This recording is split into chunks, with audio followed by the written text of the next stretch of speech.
welcome into the dish on NESN.com. I'm your host, Michaela Vernava. Ahead, we have post-trade deadline analysis, fantasy advice, and a preview of the final stretch of the MLB season. So let's get it going. Joined now by our baseball analyst, Ricky Doyle, and with the MLB trade deadline now having come and gone, we did see a big deal trickle in right at the last minute, but it was pretty expected. So what are your overall thoughts? Really it comes down to the pitchers were the flavor of the month at this year's deadline. Not a lot of interest, it seemed, in position players. I know the Diamondbacks struck early in getting J.D. Martinez from the Tigers, but they got a pretty underwhelming package for a guy, former All-Star with an OPS north of 1,000. So I think that kind of set the tempo, set the bar as to where the market was for position players. And then from there, it was really all about starters and relievers for contenders looking to make a splash. So I was somewhat surprised by, just like I said, the lack of position players that were moved at the deadline. Not a lot of big names, but a couple big name pitchers going and a lot of relievers changing teams as well. So I'm guessing that your answer to my next question will be a team that did trade for a pitcher. Who struck before the deadline do you think was the biggest winner? I'm going to have to go ahead and say the Yankees. I like what the Dodgers did too in getting Yu Darvish and a couple left-handed relievers, but I think they were the best team in baseball regardless of what they did. The Yankees, meanwhile, by virtue of the moves that they made, I think really catapulted themselves to the top of the AL East. I think they're the team to beat. You add somebody like Sonny Gray, that's not only going to help you this season, but that's going to help you in the future as well. Could be their ace in 2018 and 2019. They bring in Todd Frazier out of bat, couple of relievers, and they did this without giving up their two best prospects, Gleyber Torres and Clint Frazier. So really they addressed their needs. They also plucked from a market that the Red Sox was supposedly involved in as well. So that was kind of a double whammy. Basically, they got better while the Red Sox got better, but marginally better. So I just think overall, contextually, and with the guys that they got, the Yankees are the big winners. All right, well then on the flip side, who is the biggest loser? I'm going to say I don't think there was any real huge loser, but I'm going to say the Houston Astros, just based on what they didn't do. It's tough to label a team that's the best team in the American League a loser because they are so far head and shoulders above the rest of everybody else. But I would have liked to have seen them go out and make a splash, get a starter, maybe a reliever to the back end of that bullpen. They got some injuries cropping up. They did add Francisco Liriano. It could be a savvy move. We'll see what happens with that. But I would have liked to have seen them go out and get a starter especially, and they didn't do that. So that could hurt them come October. All right, well, with the moves that were made, you may need some fantasy advice. So now let's send it over to Darren Hartwell. I'm Darren Hartwell, and welcome into a special trade deadline trip to the fantasy land. I'm going to stick with the theme of the show and give you my 3 trade deadline winners, which are guys whose fantasy stock improved the most after this year's deadline deals. We're going to start with the big fish, Yu Darvish, who got dealt from the Rangers to the Dodgers right before the deadline. Darvish actually has been much better away from Texas this year with a 2.49 road ERA, and now he gets to pitch in the NL West, which features the 2 worst offenses in baseball in the Giants and the Padres. So all signs point to a strong stretch run from the whirling Darvish. Next up, utility man Eduardo Nunez, who escaped San Francisco to join the Red Sox last week. Nunez is off to a scorching start in Boston, and he should see some regular playing time with Dustin Pedroia banged up. His swing also is a pretty good fit for Fenway. He's already hit 2 homers over the Green Monster since leaving the cavernous AT&T Park. Last but not least, I like catcher Jonathan Lucroy, and the reason is pretty obvious. He gets to hit at Coors Field. Lucroy admittedly is having a pretty brutal season right now, but I think a move to a strong Rockies lineup and the most hitter-friendly park in baseball should be just what the doctor ordered. If he's still in your squad, I'd keep him around because he could be in for a second half resurgence.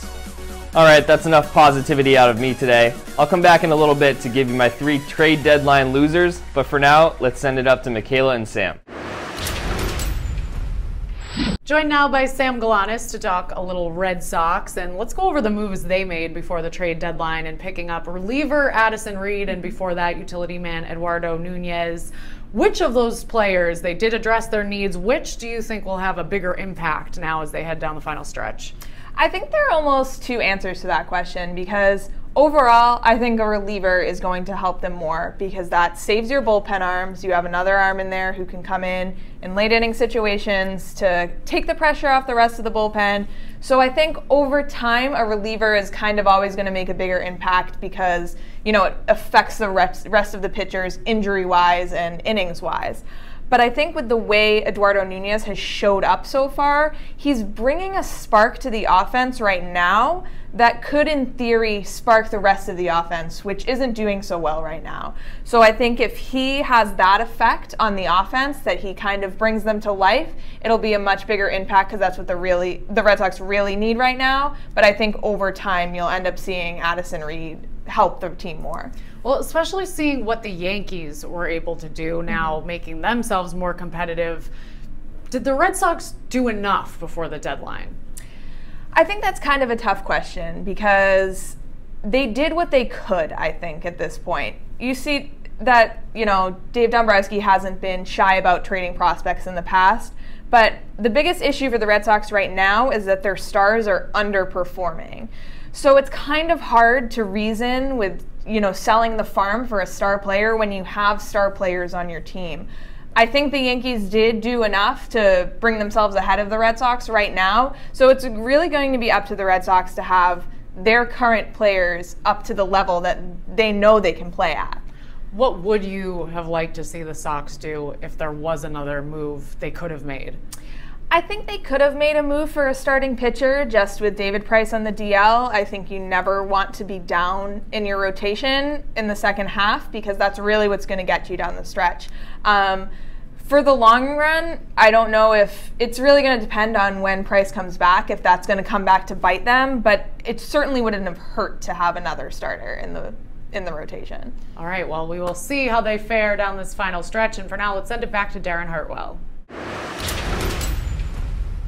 Welcome back to Fantasyland. As promised, here are my 3 biggest trade deadline losers, who are guys whose stock have dropped the most as a result of the trade deadline deals. Let's start with reliever Brandon Kintzler. He was a stud closer for the Twins with 28 saves, but now has to compete with Sean Doolittle and Ryan Madson. Let's start with reliever Brandon Kintzler. This is a guy who was a stud closer for the Twins, but in Washington, he now has to compete with Sean Doolittle and Ryan Madson for the same gig. Kintzler could take over as closer and just keep the saves coming, but that's a much less safer bet now, and Nationals closers have had a pretty rough track record this season. My next guy might be a little controversial.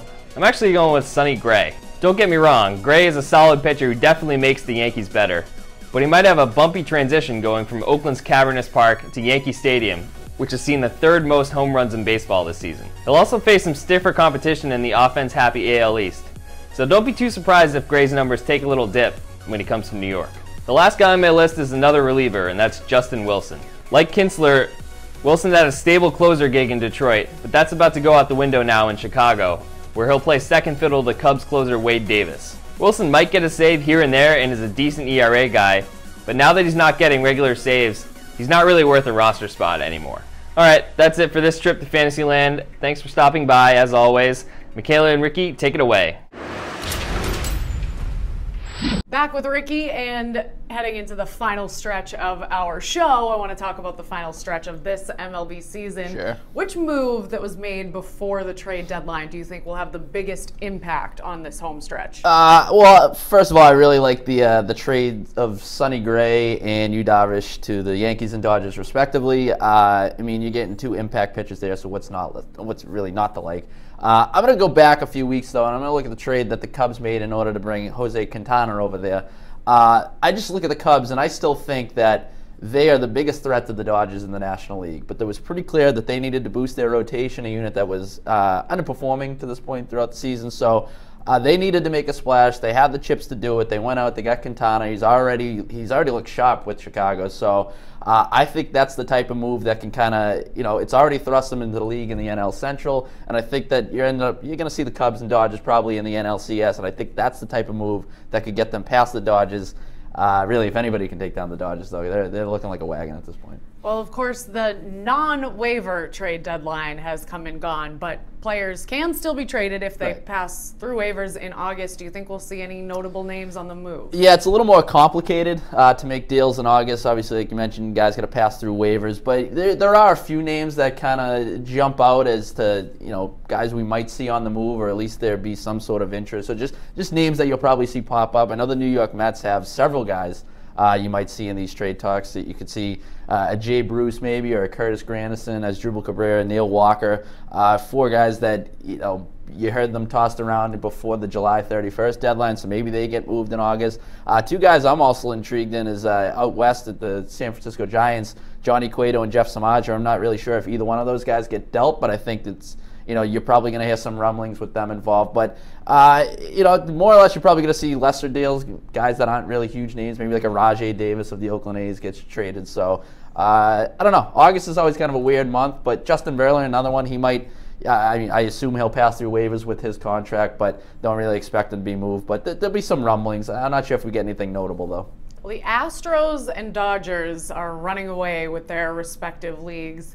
Are they on a fast track to the World Series collision course? It certainly looks like it. I just mentioned, you know, I think the Cubs are the biggest threat to the Dodgers, but, you know, you go out and you add Yu Darvish to that rotation, the rotation that's going to get Clayton Kershaw back. They bolstered their bullpen. They got the best closer in the National League. Their offense is, you know, as talented as it gets. So I think it's going to be very hard to take them down in the National League. Meanwhile, in the American League, though, I do like the Astros. I've liked them since before the season, so I'll still give them the edge. Like you said, they're running away with it now, but I get a little worried about the fact that they're going to go into the playoffs having not really played a meaningful game in several months. I mean, they've been running away with it since basically the beginning of June. I would have liked to have seen them make a move at the deadline, if for nothing else, to give them a shot in the arm, especially with some of the injuries that they have. So I think it's going to be a little dicey for Houston in the playoffs. So if there's one of those 2 teams that doesn't make it to the World Series, I'd say it's Houston. But yeah, right now those teams, they look like they're on a collision course, so we'll see what happens. All right, well, throughout the rest of the season, we will, of course, be keeping everyone up to date on all the latest MLB news on NESN.com. And that's it for this edition of The Dish. Had a good time. Thanks for watching, guys.